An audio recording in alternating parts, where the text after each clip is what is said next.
बघा कोलिनियरचे क्वेश्चन थोडे problem set 5 मधले घेऊ, त्याच्यानंतर 5.3 मधले राहिलेले क्वेश्चन घेऊ आपण.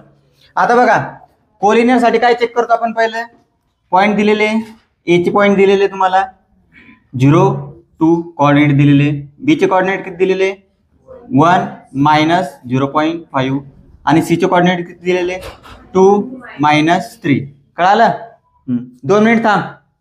आता slope of line AB, slope of line AB, slope of line AB काय राहील मग, m इज इक्वल टू, सांगा काय राहील बघा.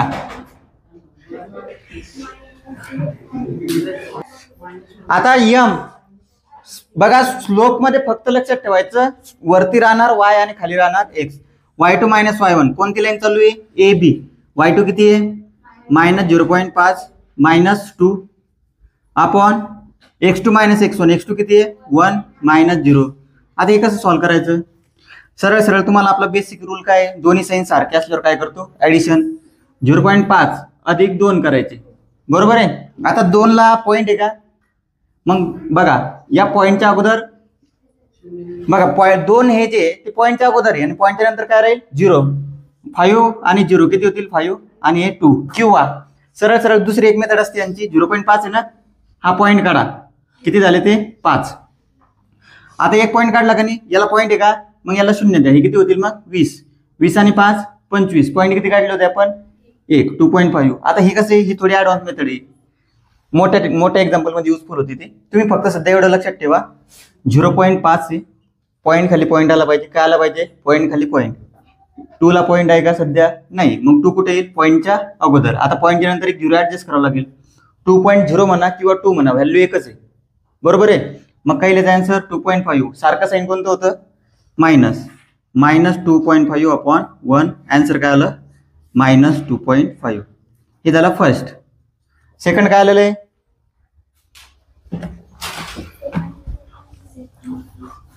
सेकंड पण याच येतं का, बर. Slope of line BC, slope of line BC, काय स्लोप ऑफ लाईन BC सांगा, m इज इक्वल टू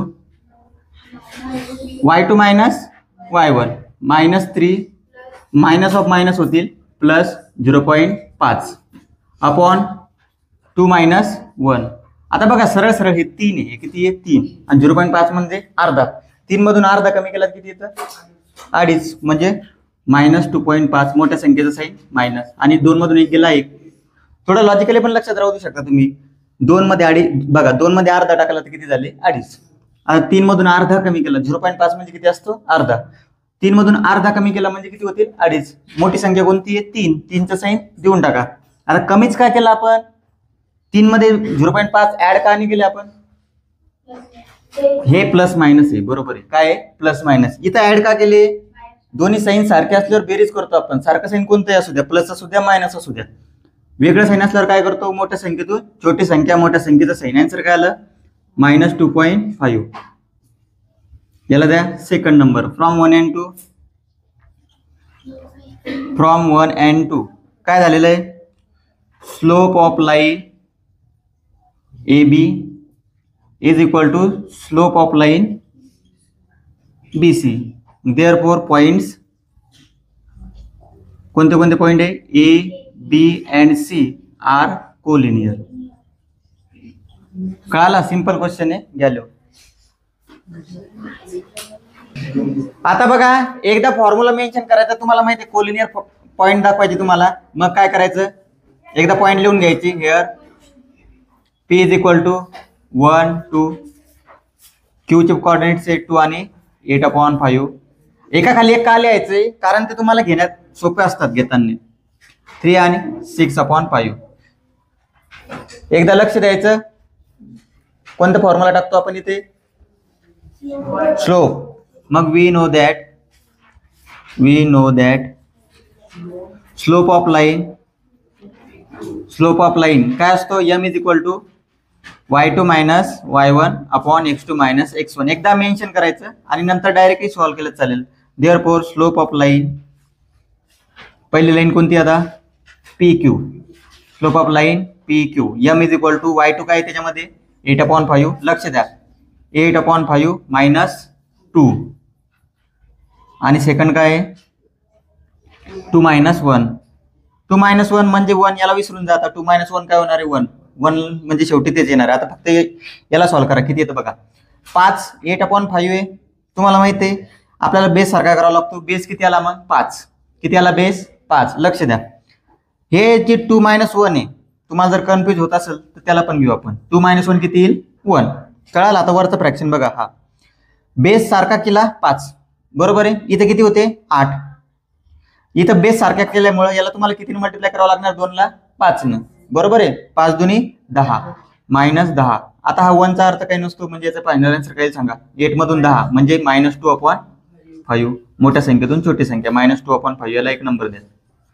आता सेम त्याच्यानंतर slope of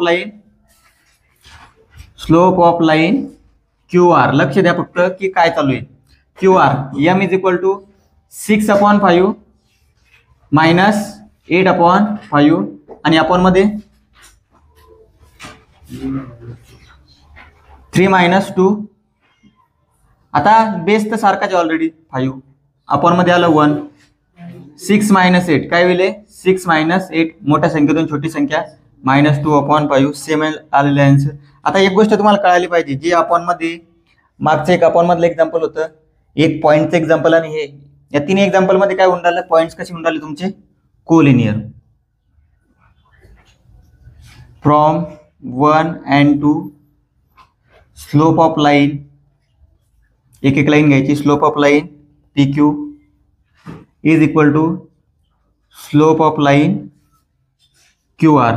Therefore points P, Q and R are collinear. समजलं. तिसरं एक्झाम्पल तुम्ही सोडवा. सोपं आहे तिसरं एक्झाम्पल. काय येतं कोलिनियर येतं का नॉन कोलिनियर. Non collinear. बघा हे दोन एक्झाम्पल काय घेतले, एक पॉईंटचं होतं आणि एक फ्रॅक्शनचं होतं म्हणून तुम्हाला सॉल्व्ह करून दिले. तिसरं सोपं आहे तुम्ही सोडवायचं आहे ते.